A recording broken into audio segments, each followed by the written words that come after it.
in a book that's entitled, If I Were in Charge of the World.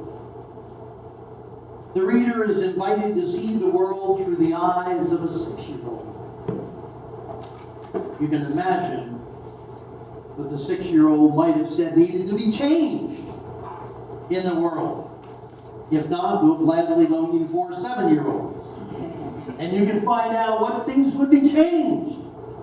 Things such as, if I were in charge of the world, I'd cancel oatmeal. If I were in charge of the world, I'd cancel Monday mornings. Some of you probably say, that's not a bad idea.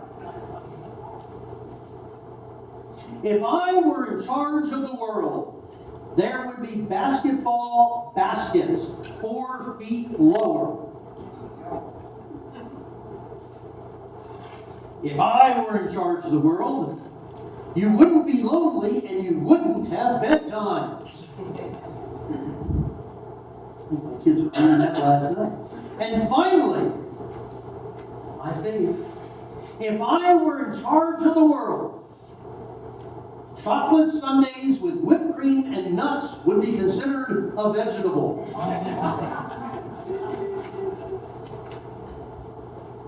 No more bedtimes, no more lonely, and chocolate sundaes being made a vegetable.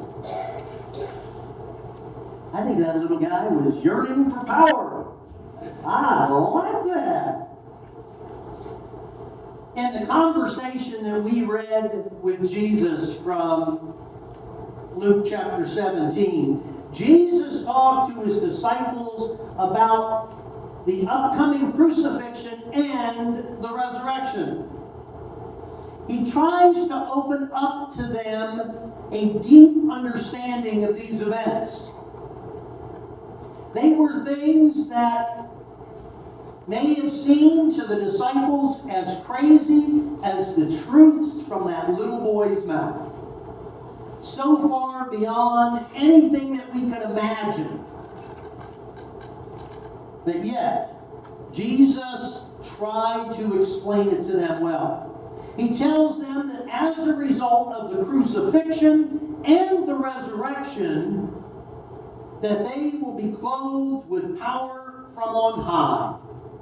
They will be empowered to go out into the world and change it.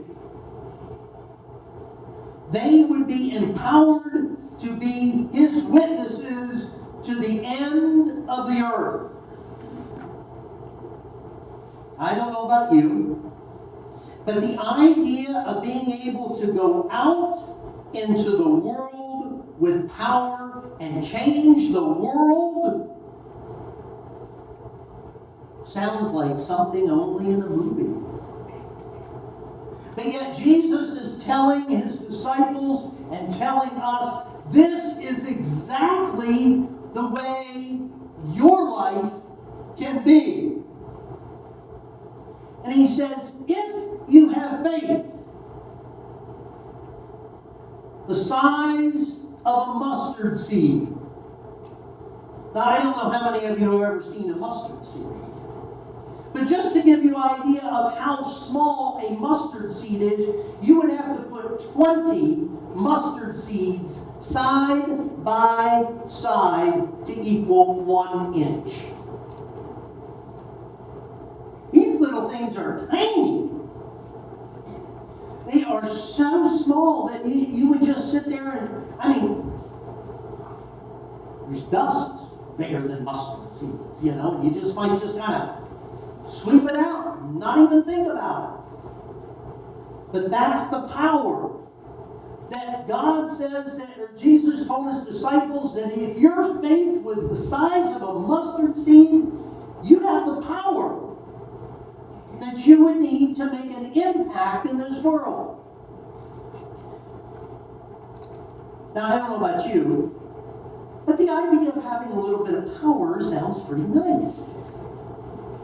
Now, for some of you thinking, oh, no, I'm just spiritual desire power. Okay, now, I'll try to bring you back into the sermon later on. But for those of us who think that might be kind of cool, It's that power. But it's the same power that brought Jesus back from the dead that is empowered in us through the work of the Holy Spirit.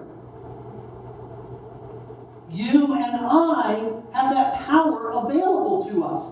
And if we just use just a little tiny bit of that power, we can change the world. Just the power, just the size of that little mustard seed. We can change the world. It says you could go in and say to this mulberry tree, up into the ocean, plant it, and it would be done. That's power. I don't know how many of you have practiced that lately. You know, with the old tree and up and into the river or up into the ocean or whatever. I haven't practiced that. But I'm thinking if my faith was that big and I really believed that God could do that through my faith, then, wow. This is big time power. But the sad part about it is, for some of us, we are caught up in the whole idea of power. We have the power or want the power to possess things. It sounds like kind of a follow-up to what we talked about last week with the whole idea of stuff. We have that power and we want to possess things. And dare I quote the same thing, and all of a sudden you're going to say, oh, I remember that from last week. We buy stuff that we don't want with money we don't have to impress people we don't like. And then we end up buying a storage unit to put it all into. You know, but we have that power to possess things. We have the power, or we long for that power to succeed in whatever we do in life. Now, that doesn't mean success in life is bad, but some of us have that desire to be in so much power that we totally ignore the way we're going about it. And for some of us, going about getting that power means stepping on other people. And so Jesus is saying we need to be careful how we use the power that we've been given or that we desire. The power to look good in the eyes of other people. You know, I wonder about that. I mean, I sit there and I hear all the time about the power. We want to be able to look good. And we want to make an impression on other people by the way we look. Now, if that's the case, then maybe what we need to realize is that when God looks at you, what He sees in you is someone worth sending His Son to die for. So if God looks at us and sees that, why are we so worried about the little zit? Why are we so worried about the fact that, well, I don't have just one strand of gray hair. I've got a lot. But I mean, why are we so worried about that? Oh, I'm going to give the impression that I'm really as old as I am. Okay? I'm not, you know, it's silly. But yet we focus on the power that we think that we need to have. The quest that we have in society is to have that power to emerge as the number one priority in our lives. To have power. But deep down inside of us, we realize, you know, something's wrong with this. This whole idea of possessing power, we know it's wrong when it's used to just kind of uplift us. What we need to be doing is uplifting Jesus through this whole thing and not just trying to make ourselves look good.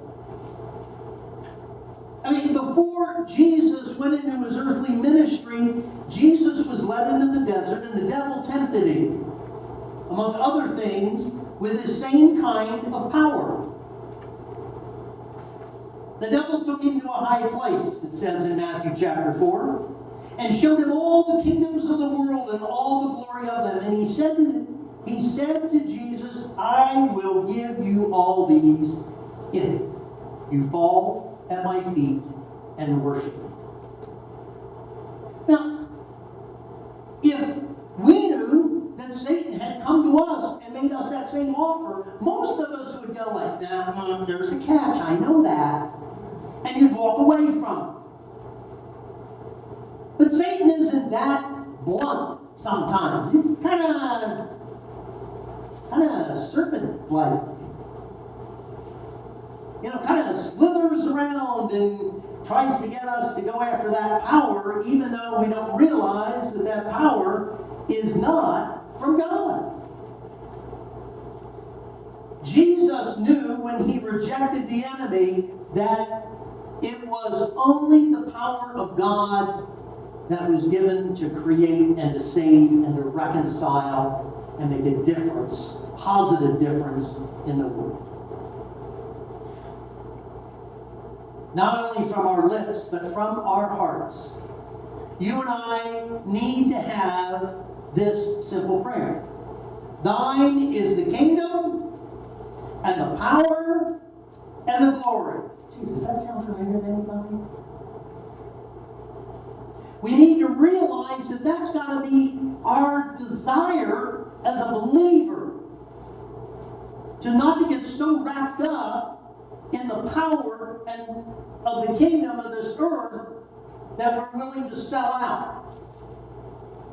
The power of God is offered to us, in us and through us, in a transforming power.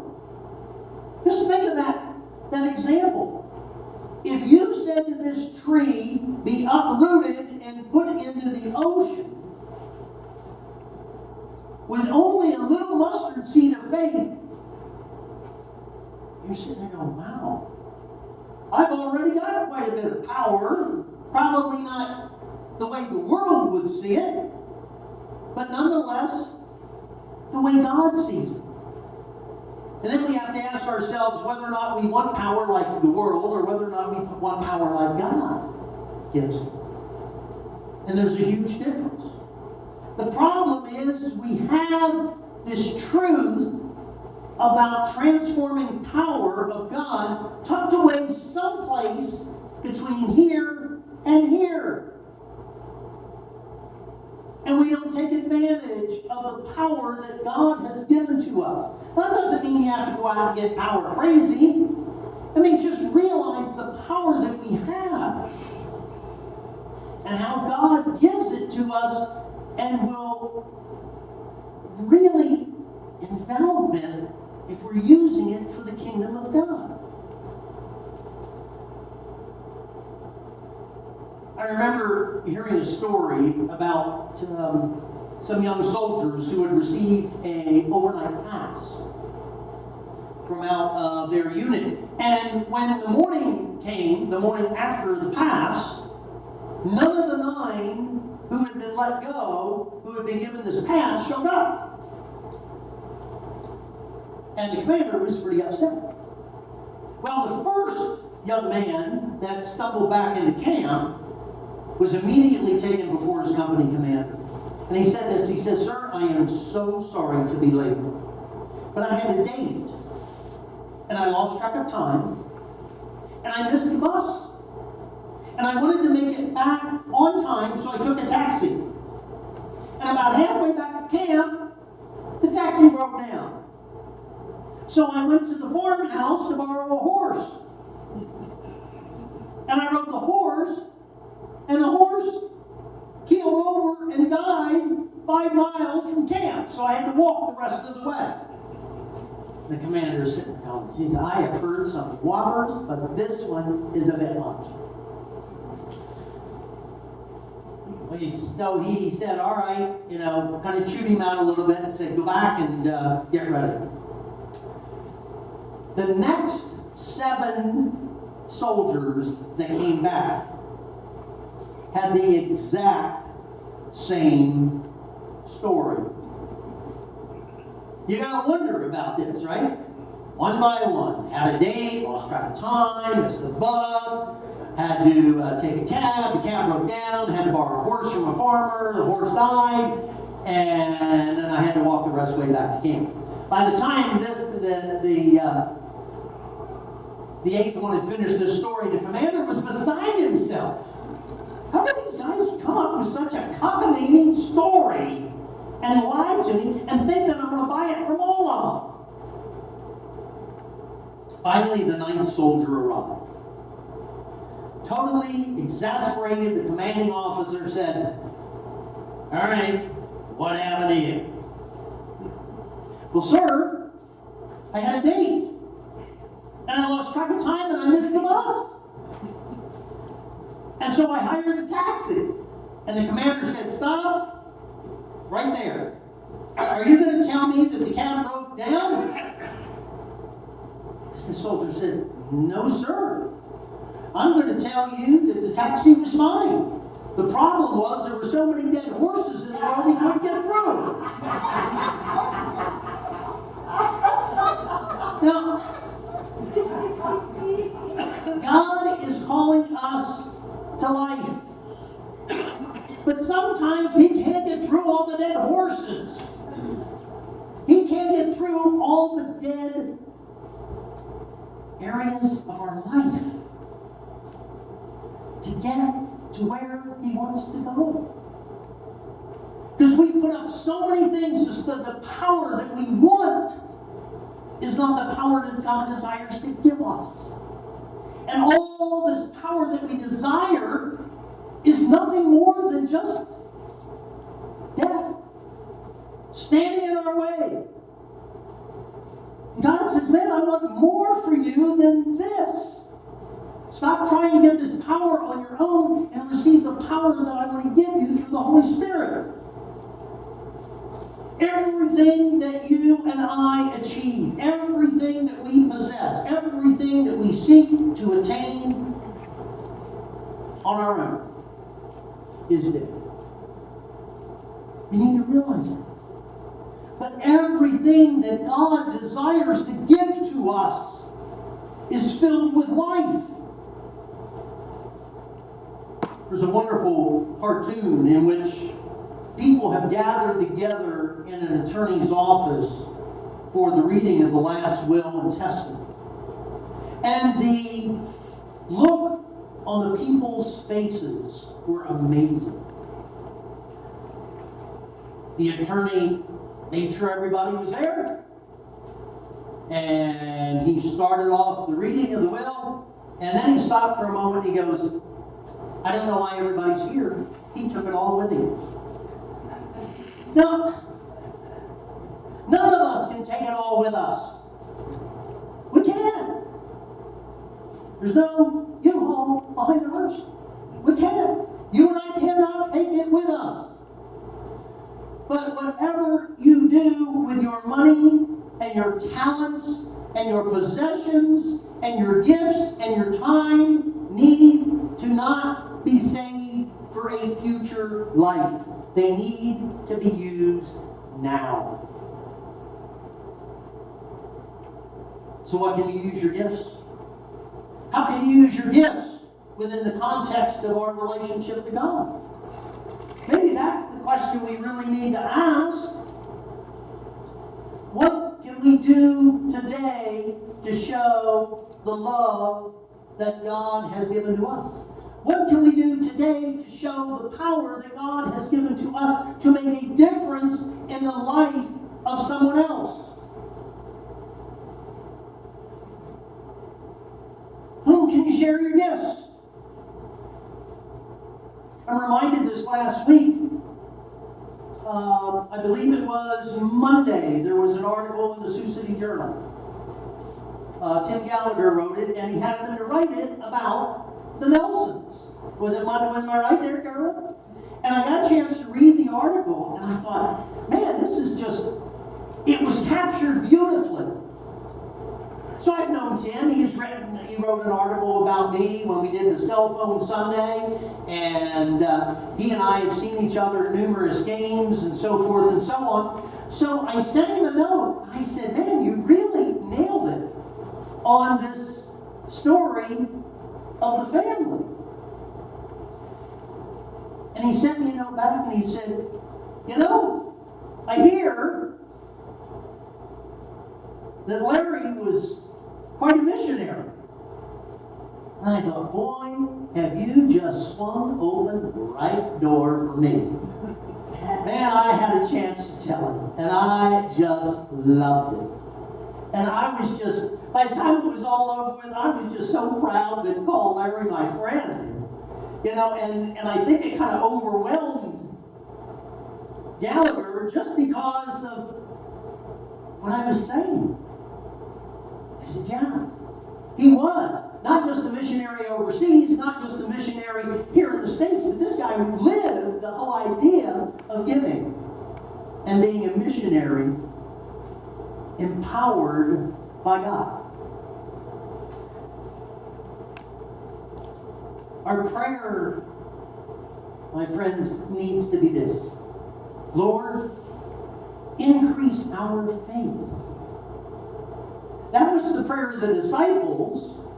Maybe we can tweak that just a little bit and say, Lord, make me aware of the faith that you have already implanted in me.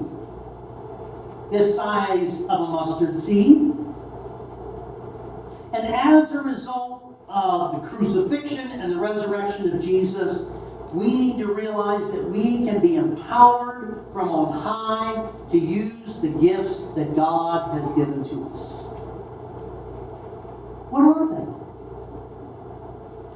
they? If you're beginning to think that there are no gifts that God has given to you, I want you to go home. I want you to go into the bathroom, and I want you to shut the door, block out everything else, and I want you to look in the mirror, and I want you to be able to say,